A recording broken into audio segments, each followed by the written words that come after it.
Ini udah dipaksa nikah, cowoknya juga nggak kenal siapa lagi. Ia juga sering menjelek-jelekan mertuanya di depan umum. Ibu muda yang cantik ini kemudian mulai hidup dalam praktek penebusan dosa dengan menjalankan asketisme yang sangat ketat. Waktu itu bahkan bisa dibilang ada sekitar 3 paus yang masing-masing mengklaim diri sendiri adalah paus yang sah. Di atas tempat tidurnya, ia kemudian banyak mendapatkan penglihatan tentang neraka. Halo teman-teman semua, welcome back to Rock Ribat Orang Kudus edisi 9 Maret.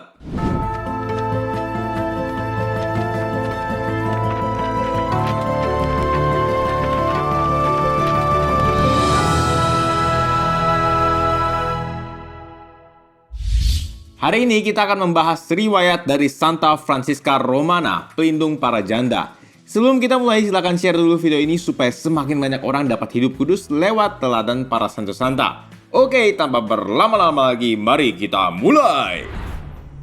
Cerita bermula di kota Roma, Italia sekitar akhir abad ke-14. Hiduplah seorang anak perempuan bernama Francesca Bussa de Leoni yang berasal dari keluarga bangsawan Romawi yang kaya raya.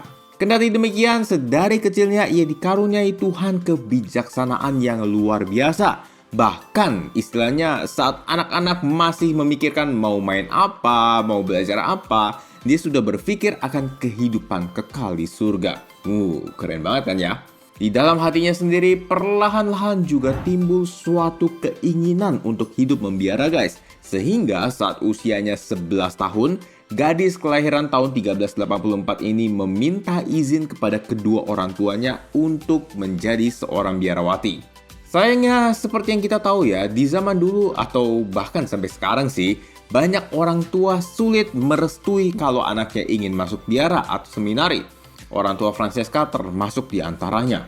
Bahkan demi menggagalkan usaha putrinya, orang tuanya rela loh mengatur perkawinan bagi putri cantiknya itu dengan seorang putra bangsawan bernama Lorenzo Ponziani. Tentu jadi Francesca nggak mudah ya. Dia pasti stres banget loh. Mending dinikahkan gitu sama cowok yang dia kenal. Ini udah dipaksa nikah, cowoknya juga nggak kenal siapa lagi. Parah banget sih ini. Tapi ia kemudian membawa permasalahan ini kepada Pastor Antonio, pembimbing rohaninya. Nah, kira-kira nih, menurut teman-teman apa jawaban pastor? Seru tolak atau terima nih? Ternyata secara mengejutkan pastor menasehatinya untuk menerima situasi itu guys. Mungkin banyak teman-teman yang kaget ya, kok pastornya kayak gitu sih?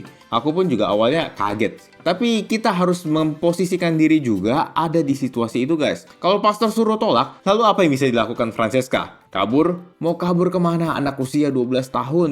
Cewek lagi. Dan tentu sebagai seorang pastor, ia punya pertimbangan-pertimbangan lain di zaman itu yang kita juga nggak tahu guys. Francesca pun akhirnya mengikuti saran dari pastor dan menikah pada tahun 1396 walau agak berat hati sih sebenarnya.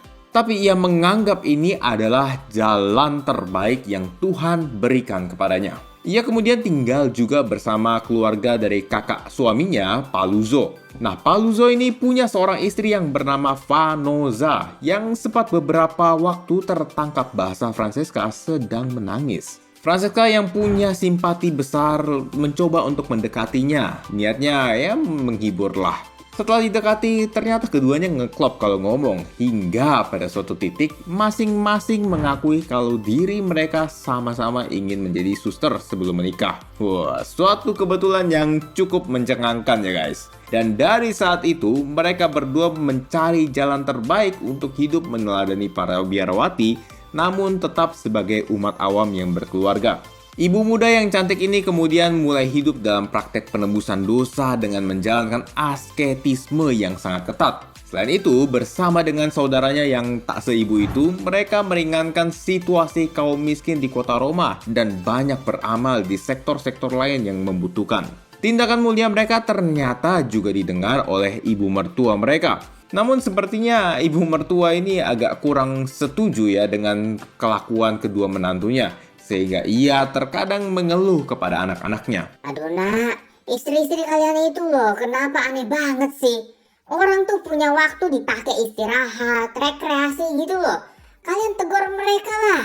Tapi untungnya Lorenzo sendiri nggak keberatan sama sekali dengan perbuatan istrinya. Sehingga hidup perkawinan mereka bisa dibilang sangat akur walau dijodohkan. Keduanya dikaruniai 3 orang anak dan Francesca memutuskan untuk merawat anaknya sendiri guys, gak pakai babysitter. Ini bukannya dia gak punya uang atau pelit ya, tapi ia sendiri ingin menanamkan kebiasaan saleh dan disiplin pada anak-anaknya sejak dini. Hits, mantep banget nih. Patut dicontoh sama orang-orang tua zaman now. Nah, kita beralih sedikit ya ke situasi kota zaman itu. Pada zaman itu, kota Roma sedang dalam situasi politik yang cukup panas guys, karena adanya perebutan kursi paus. Ya, mungkin teman-teman juga pernah dengar ya, kisah di mana gereja sempat punya paus-paus tandingan. Salah satunya ya di zaman ini. Waktu itu bahkan bisa dibilang ada sekitar 3 paus yang masing-masing mengklaim diri sendiri adalah paus yang sah. Nah, lo pusing gak tuh? Kondisi ini akhirnya menimbulkan tensi di tengah umat sehingga terjadi kerusuhan di tengah masyarakat.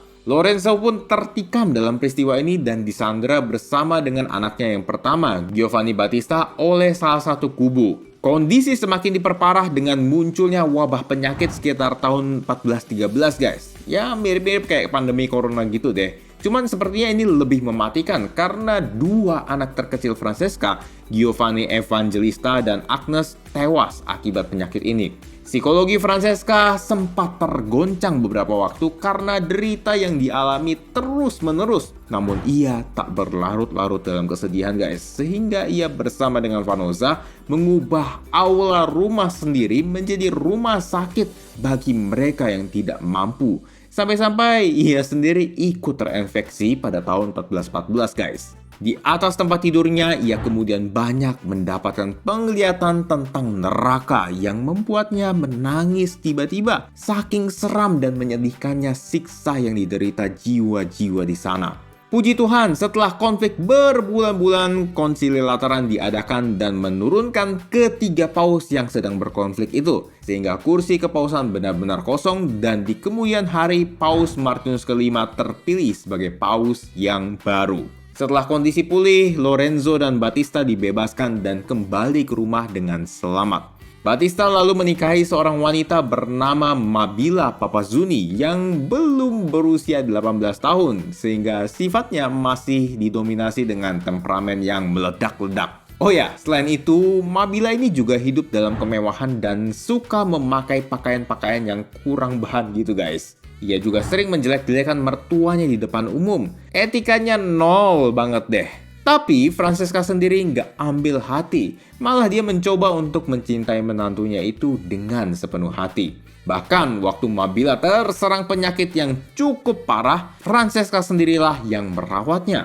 Padahal Francesca sebenarnya juga udah punya tanggungan merawat Lorenzo yang sakit akibat luka ketika ia ditawan dulu. Nah, kebaikan hati mertuanya inilah yang membuat Mabila tersentuh dan mengakui bahwa dirinya sombong dan angkuh, sehingga ia meminta maaf secara langsung kepada ibu mertuanya itu.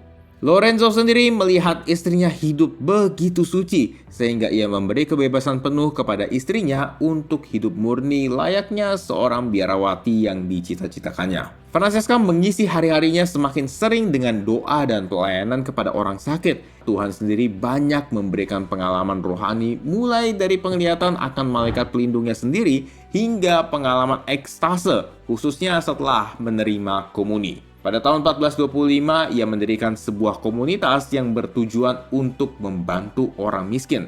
Komunitas ini kemudian berdiri di bawah lindungan para biarawan Benediktin Olivetan. 8 tahun setelahnya, tahun 1433, ia membuka sebuah biara di sebuah rumah di Tor de Specie, sehingga komunitas ini dikenal juga dengan nama Oblat Tor de Specie. Karyanya yang begitu mengagumkan ini kemudian ditutup pada tanggal 9 Maret 1440, sekitar 4 tahun setelah Lorenzo meninggal. Ia kemudian dikanonisasi tahun 1608 oleh Paus Paulus kelima dan dikenal dengan nama Saint Francisca of Rome, atau kalau dalam bahasa Indonesianya, Santa Francisca Romana. Nah teman-teman, sebenarnya ada satu hal menarik nih ketika Francesca harus berhadapan dengan menantunya. Wah iya tuh, nyebelin banget menantunya. Kalau saya jadi beliau sih, udah saya tegur, bahkan pecat kali itu menantu dari keluarga. Ya, kalau kita jadi Francesca mungkin memang menjengkelkan ya. Tapi dari kisahnya sebenarnya kita bisa belajar untuk menghadapi orang yang menyebalkan secara umum loh guys. Dengan menegur, yes, pasti harus ditegur. Tapi caranya nih teman-teman, Francesca menegur menantunya bukan dengan kata-kata yang tajam atau menusuk, melainkan dengan tindakan kasih. Pelayanan yang dilakukan kepada menantunya membuat runtuh benteng pertahanan dalam hati si menantu, sehingga ia sadar bahwa seluruh tindakannya kepada mertuanya itu adalah hal yang salah. Nah, semoga dengan bantuan doa dari Santa Francisca Romana, kita juga berani ya guys menegur sesama kita yang menyebalkan, tetapi hanya dengan tindakan kasih.